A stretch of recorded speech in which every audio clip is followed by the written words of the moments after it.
Krish kids వార్డ్‌లో morning రౌండ్‌కి వెళ్ళడానికి చూస్తాడు. So, కృతిని ఒక ఫీమేల్ కొలీగ్‌కి ఇవ్వడానికి ట్రై చేస్తాడనమాట. కానీ కృతి ఎంతకి వాళ్ళ డాడీని పట్టుకొని వదలదు. సో, తనని తీసుకొని రౌండ్స్‌కి వెళ్తాడు. కృతిని ఎప్పుడు కూడా రౌండ్స్‌కి తీసుకెళ్ళడు. ఎందుకంటే ఇన్ఫెక్షన్స్ అవి వస్తాయని. ఈ టైంకి ఎప్పుడు నిద్రపోతుంది. కానీ నిద్రపోదు. ఇంక తప్పక తనతో పాటు తీసుకెళ్తాడు. ఫస్ట్ టైం కృతి వాళ్ళ డాడీతో పాటు కిడ్స్ వార్డ్‌కి వెళ్తామనమాట. సో, తను నవ్వుతూ వాళ్ళ డాడీతో ఏదో చెప్పడానికి ప్రయత్నిస్తూ ఉంటుంది. ఆ పిల్లల వైపు వేలు చూపిస్తూ. క్రిష్ అలాగే స్మైల్ ఇస్తూ కిడ్స్‌ని చెక్ చేసి వచ్చేసి తన క్యాబిన్‌లో కూర్చుంటాడు. కృతి, నీకు కిడ్స్ అంటే ఇష్టమా? నాకు తెలియనే లేదు అంటూ వాళ్ళ అమ్మాయిని ఆడిస్తూ ఉంటాడు. ఈలోపు టైం ఎంత అయిందో చూద్దామని మొబైల్ తీస్తే సడన్‌గా ఒక పాపప్ వస్తుంది. వ్యాక్సినేషన్ డే అని. సడన్‌గా కృతి వైపు చూసి జాలిగా అనుకుంటాడు. ఎందుకంటే వ్యాక్సినేషన్ అంటే ఒక నైట్‌మేర్ తనకి. లాస్ట్ టైం కృతికి వ్యాక్సినేషన్ వేయించినప్పుడు కొన్ని గంటల పాటు అలానే ఏడుస్తూ ఉంది. సో, ఇప్పుడు మళ్ళీ వ్యాక్సినేషన్ అంటే తన కూతురు కంటే కృతి వాళ్ళ డాడ్ ఎక్కువ బాధపడుతున్నాడు. తప్పదు క్రిష్, ఇది చాలా అవసరమని తనకి తాను చెప్పుకొని వాళ్ళ డ్రైవర్కి కాల్ చేస్తాడు వచ్చి వాళ్ళని పిక్ చేసుకోమని. ఎందుకంటే తన పాప ఏడుస్తూ ఉంటే తను డ్రైవ్ చేయలేడు కదా. సో, క్రిష్ కృతిని ఎత్తుకొని వ్యాక్సినేషన్ వేసే ప్లేస్కి వెళ్తాడు వాళ్ళ హాస్పిటల్లోనే. వాళ్ళు ఇంజెక్షన్ ఫిల్ చేసి పైకి పెడతారు. సో, క్రిష్ అది చూసి కృతి, ఇట్స్ గోనా బీ ఓకే, నీకేం కాదు అంటూ తనకన్నా తనని తాను ఎక్కువ కన్విన్స్ చేసుకుంటాడు తన కూతురు కంటే కూడా ఇంజెక్షన్ చూస్తూ. సో, నర్సు కృతికి ఇంజెక్షన్ చేయడానికి లెఫ్ట్ థై మీద రబ్ చేస్తూ ఉంటుంది కాటన్ తోటి. క్రిష్ ఏమో కృతిని మాటల్లో పెట్టి డైవర్ట్ చేస్తూ ఉంటాడు. నర్స్ చాలా కేర్ఫుల్గా ఇంజెక్షన్ చేస్తుంది. ఇంజెక్షన్ నీడలు తనకి గుచ్చుకోగానే ఒక్కసారిగా పెయిన్ తోటి వాళ్ళ డాడీ వైపు కళ్ళు పెద్దవి పెట్టుకుని చూస్తుంది. వెంటనే కళ్ళలో నుంచి నీళ్లు తిరిగిపోతాయి. క్రిష్కి తెలుసు తన కూతురు ఇంటర్నల్గా ఏడుస్తుంది అనేసి. ఎందుకంటే స్ట్రేంజర్స్ ముందర ఎప్పుడు కూడా కృతి ఏడవదు. ఏం అవ్వలేదు బంగారం, ఏం కాదు ఏం కాదు అంటూ క్రిష్ తన్ని దగ్గరికి తీసుకుంటాడు. వాళ్ళ నాన్న అలా చెప్తుంటే అప్పుడు మొదలు పెడుద్ది ఏడవడము.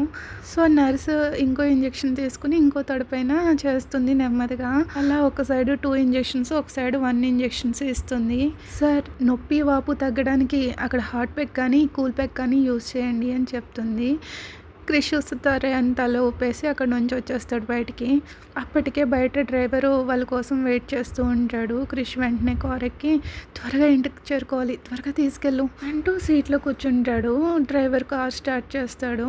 ఒకవైపు కృతి గట్టిగా ఏడుస్తూ ఉంటుంది. క్రిష్ ఏమో తన కాళ్ళను కదపకుండా గట్టిగా పట్టుకుని ఉంటాడు. ఎందుకంటే కదిపితే ఇంకా పెయిన్ ఎక్కువైపోతుందని. తన ఏడుపు చూడలేకపోతాడు. తన కళ్ళల్లో కూడా కన్నీళ్ళు తిరిగిపోతాయి.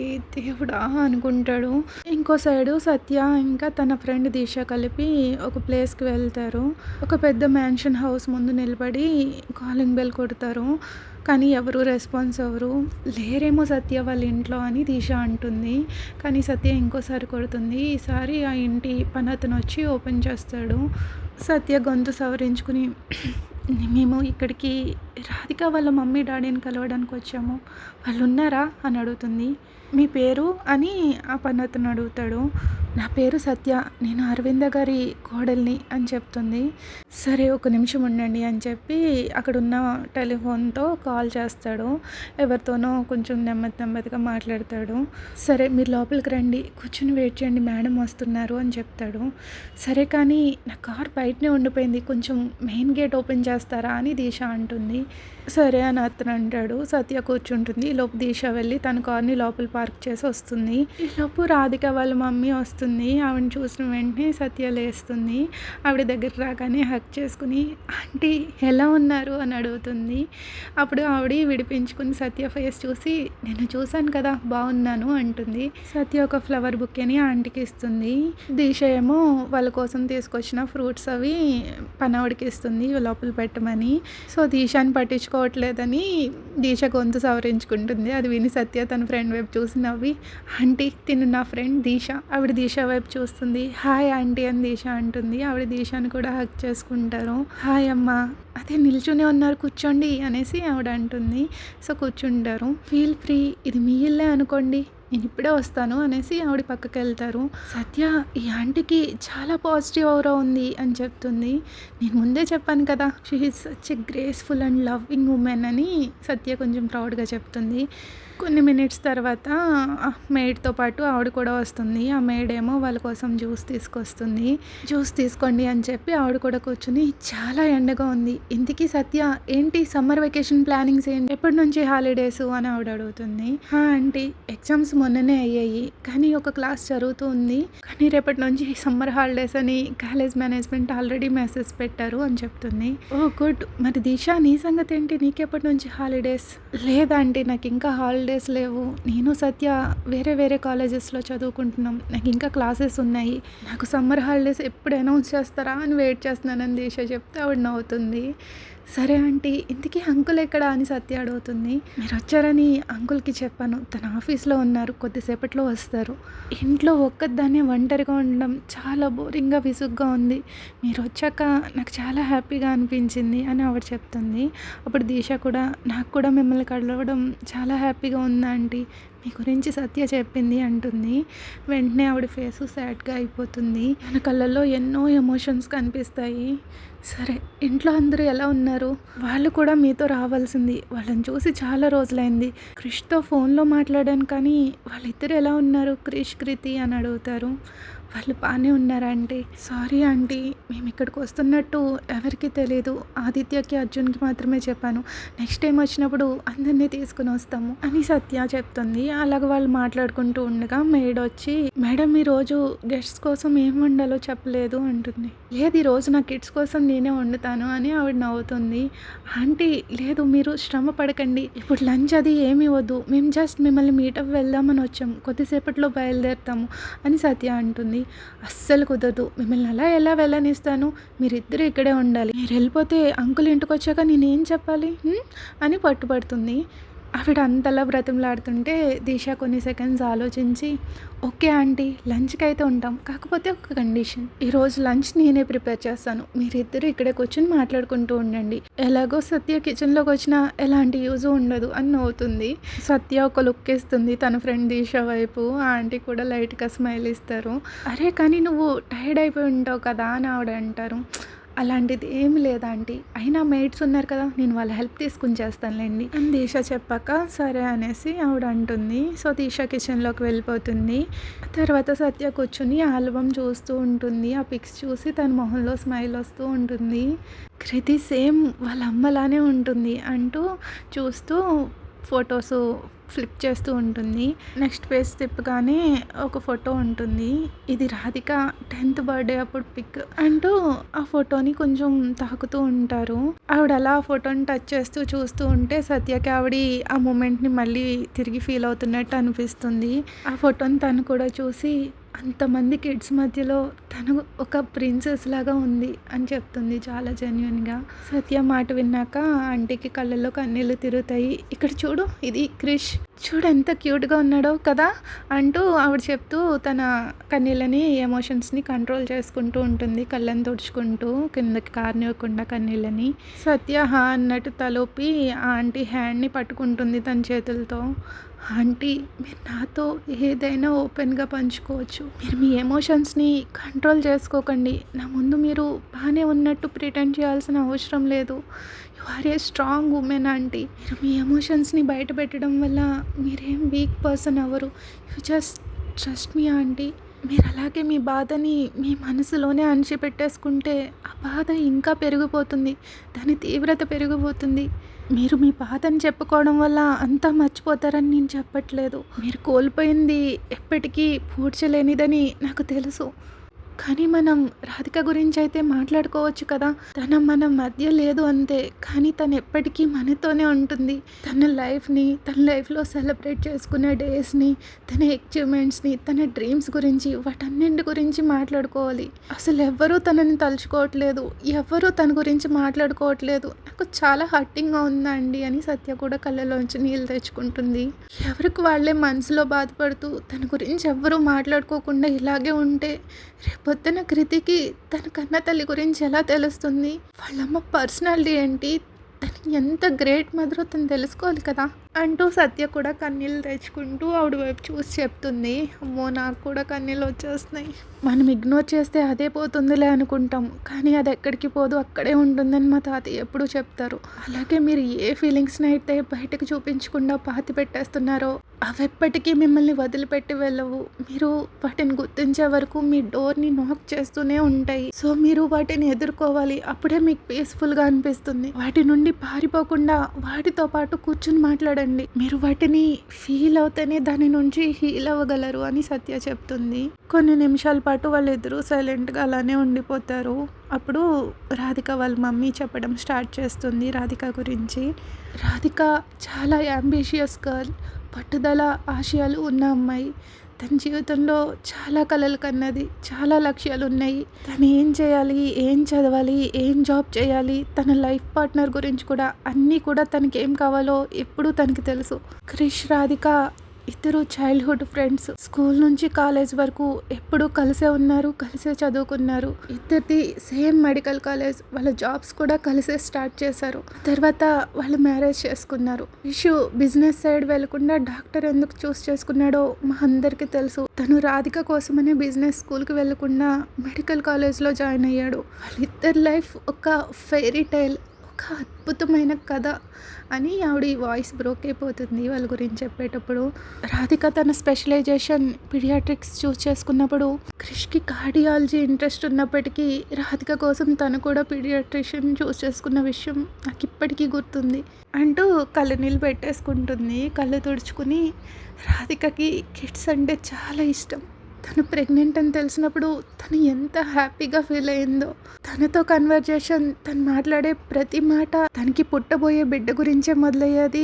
ఆ బిడ్డతోనే మిగిసేది. ఇంకా తనకి బేబీ పుట్టే ముందే తన రూమ్ డెకరేషన్ ఎలా ఉండాలో కూడా ప్లాన్ చేసుకుంది. ఇంకా తన బర్త్డేస్ని ఎలా సెలబ్రేట్ చేయాలి, ఇంకా తన స్కూల్ గురించి కూడా వరీ అయిపోయేది.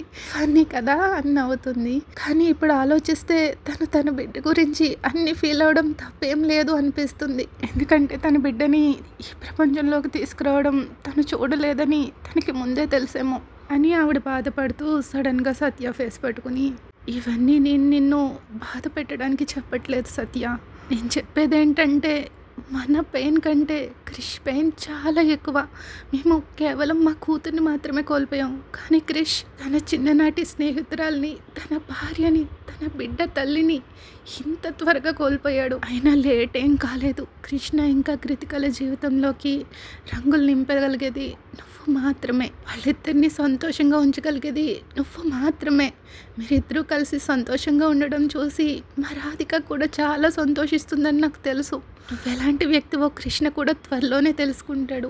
మీరు హ్యాపీగా ఉంటారు అని ఆవిడ కళ్ళల్లోంచి నీళ్ళు కార్చుకుంటూ సత్యని కౌగిలించుకుంటుంది. ఆమె బాధను చూసి సత్యకు కూడా కళ్ళల్లో నుంచి కన్నీళ్ళు జారిపోతాయి.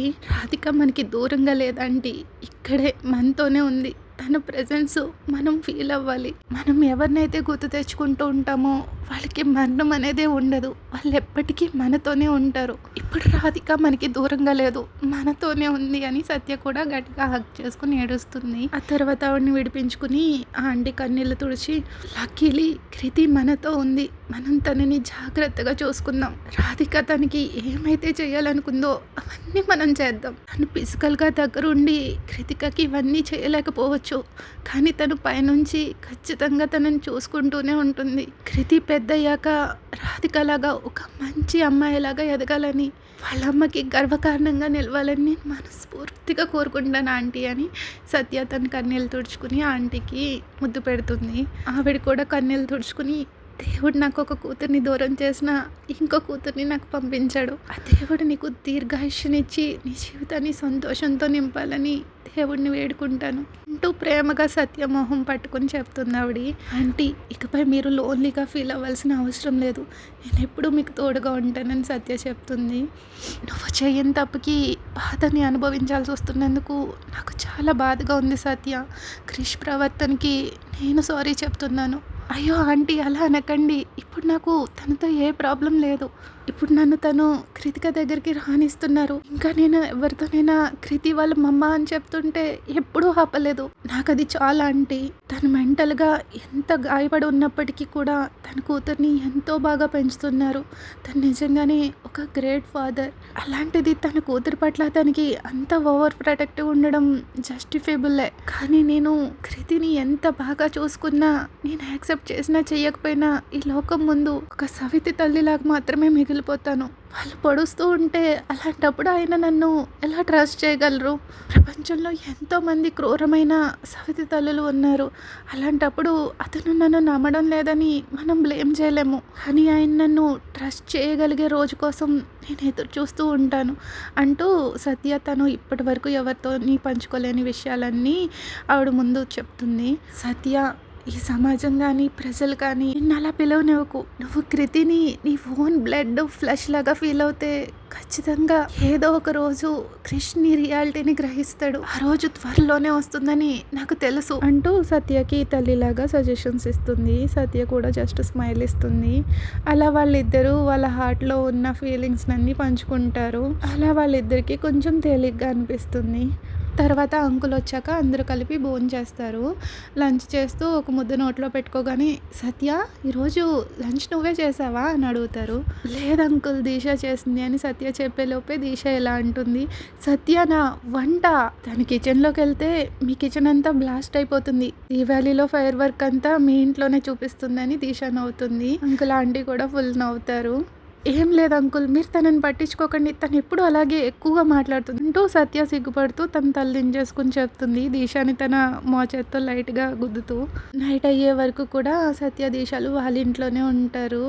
చాలా కాలం తర్వాత రాధిక పేరెంట్స్ సంతోషంగా ఉన్నారు. సత్య వల్ల వాళ్ళ ఇల్లు ఇప్పుడు సంతోషాలతో నవ్వులతో నిండిపోయింది. వాళ్ళిద్దరూ వెళ్ళిపోతూ ఉంటే ఆంటీ సత్యకి బొట్టు పెట్టి ఒక గిఫ్ట్ ఇస్తారు. సత్యకి తీసుకోవడం ఇష్టం లేదు, అయినా సరే వాళ్ళని బాధ పెట్టడం ఇష్టం లేక తీసుకుంటుంది. తర్వాత దీక్షకి కూడా బొట్టు పెట్టాక అంకుల్ డబ్బులు ఇచ్చి దీక్షకి, చాలా బ్రహ్మాండంగా వంట చేసావమ్మా, చాలా బాగుంది అనేసి పొగుడతారు. అంకుల్ ఇవేం వద్దు, మీరు నన్ను మొహమాట పెట్టేస్తున్నారు. తీసుకో దీక్ష, ఇది నీ పుట్టిల్లు లాంటిది, నువ్వు కూడా వచ్చావని నాకు తెలియదు. ఆంటీ సత్య వచ్చిందని చెప్పేసరికి సత్యకు మాత్రమే గిఫ్ట్ కొని తీసుకొచ్చాను, లేదంటే మీ ఇద్దరికి తీసుకొచ్చేవాడిని అనేసి ఆయన చెప్తారు. అవును దీక్ష, అంకుల్ చెప్తున్నారు కదా, తీసుకో, ఇది నీ పుట్టిల్లు లాంటిది, పుట్టింటి నుంచి వెళ్ళేటప్పుడు వట్టి చేతులతో వెళ్ళకూడదని ఆంటీ కూడా పట్టుబట్టడంతో దీక్ష కొంచెం హెసిటేట్ చేస్తూనే ఆయన చేతిలో నుంచి తీసుకుంటుంది. సత్య దీక్షలు సిగ్గుపడుతూ నవ్వుకుంటూ ఉంటే వాళ్ళ మొహాల్లో కూడా చిరునవ్వులు వస్తాయి. సరే అంకుల్ ఆంటీ, ఇంకోసారి ఎప్పుడైనా వస్తాము అని చెప్పేసి బాయ్ చెప్పేసి అక్కడి నుంచి వచ్చేస్తారు. ఫస్ట్ దీక్ష సత్యాని వాళ్ళ అత్తగారి ఇంటి ముందు డ్రాప్ చేసి ఆ తర్వాత వాళ్ళ ఇంటికి వెళ్ళిపోతుంది. ఓకే ఫ్రెండ్స్, మీకు ఈ ఎపిసోడ్ ఎలా అనిపించింది? నేనైతే చాలా ఎమోషనల్ అయ్యాను. మీకు ఎలా అనిపించింది?